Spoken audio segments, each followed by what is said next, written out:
फ्रांसीसी के बारे में पढ़ने वाले हैं। लुई 14 का जो मंत्री था, कोबाल्ट कोबाल्ट इस बंदे ने भाई फ्रांसीसी कंपनी बनाई। इनकी जैसे जो डच कंपनी के एंड में चैंपियन लग रहा था ना, वो इनके शुरुआत में चैंपियन लग रहा था। डच कंपनी के एंड में चैंपियन लग रहा था और इनके शुरुआत में चैंपियन लग रहा था, है ना।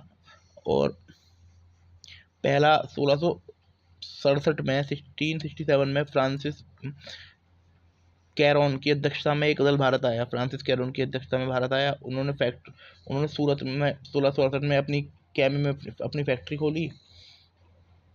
फिर एक मसूलीपट्टनम में भी अगले साल अपनी फैक्ट्री खोल ली 69 में।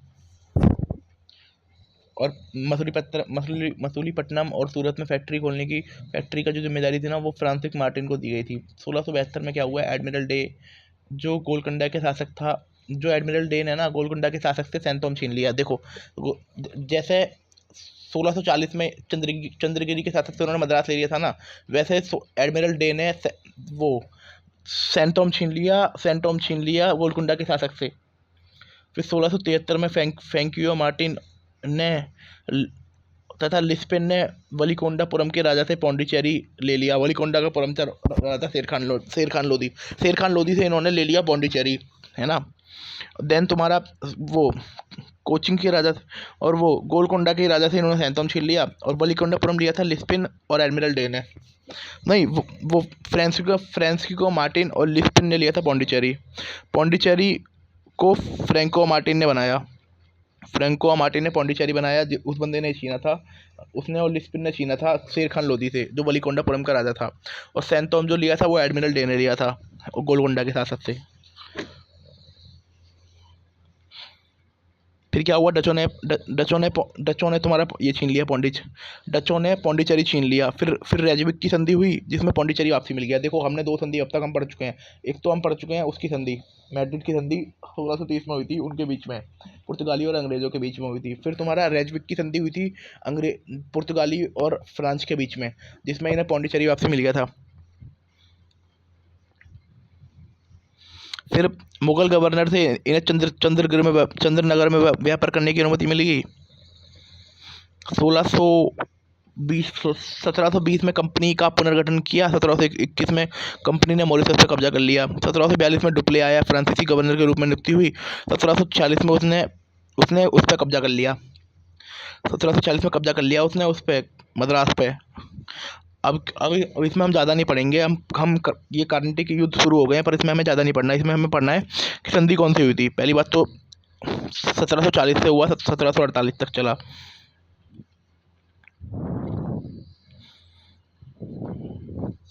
इस दौरान एक लड़ाई हुई थी, एडीआर की लड़ाई, वह भी बताते हैं।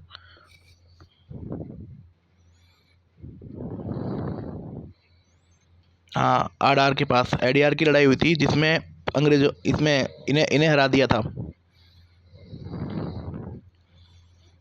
इसमें इन्होंने हरा दिया था। ये एक्सला सापेल की संधि से खत्म हुआ था। पहला कर्नाटक युद्ध एक्सला सापेल की संधि से खत्म हुआ था। पहला कर्नाटक युद्ध अब देखो, हम 3 संधि पढ़ चुके हैं। पहली मैड्रिड की संधि पुर्तगाली और अंग्रेजों के बीच में। दूसरी रेजविक की संधि तुम्हारा पुर्तगाली और फ्रांस के बीच में। तीसरी हमने एक्सा चापेल की संधि पढ़ चुके हैं, जिससे ऑस्ट्रिया का जो पहला कर्नाटक युद्ध खत्म हुआ। 1740 से जो 48 के बीच चल रहा था।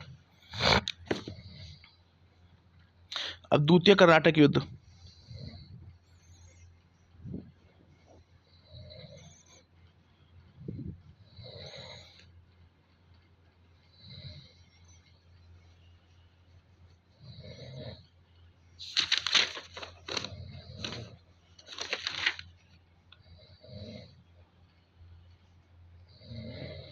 अब इसमें इतना पढ़ लेता हूँ मैं। हैदराबाद की तरफ था नासिर जंग और अनवरुद्दीन, और उसकी तरफ था मुजफ्फर जंग और चंदा साहिब, फ्रांस की तरफ था।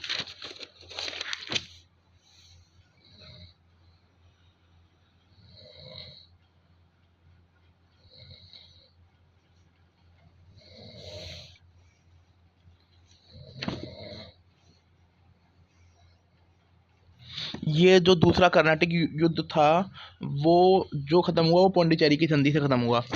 दूसरा कर्नाटक युद्ध पौंडीचेरी की संधि से ख़त्म हुआ। हम 4 संधि पढ़ चुके हैं। पहला एक्सला चापेल की संधि, जो तुम्हारा पहले कर्नाटक युद्ध ख़त्म हुआ 1748 में। देन तुम्हारा फिर हमने पढ़ा तुम्हारा इसकी पौंडीचेरी की संधि जो इनके बीच में हुई थी, जो जिससे दूसरा कर्नाटक युद्ध खत्म हुआ। रेजविक की संधि जिससे पौंडीचेरी और जिससे पुर्तगाली और फ्रांस, और मैड्रिड की संधि अंग्रेजों और उनके बीच में।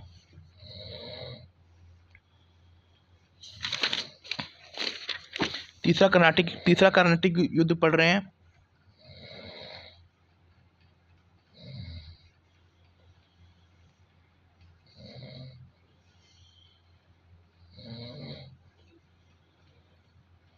इसमें काउंटी लाली था, डुप्ले वापसी जा चुका था, और इनकी तरफ से रॉबर्ट क्लाइव था।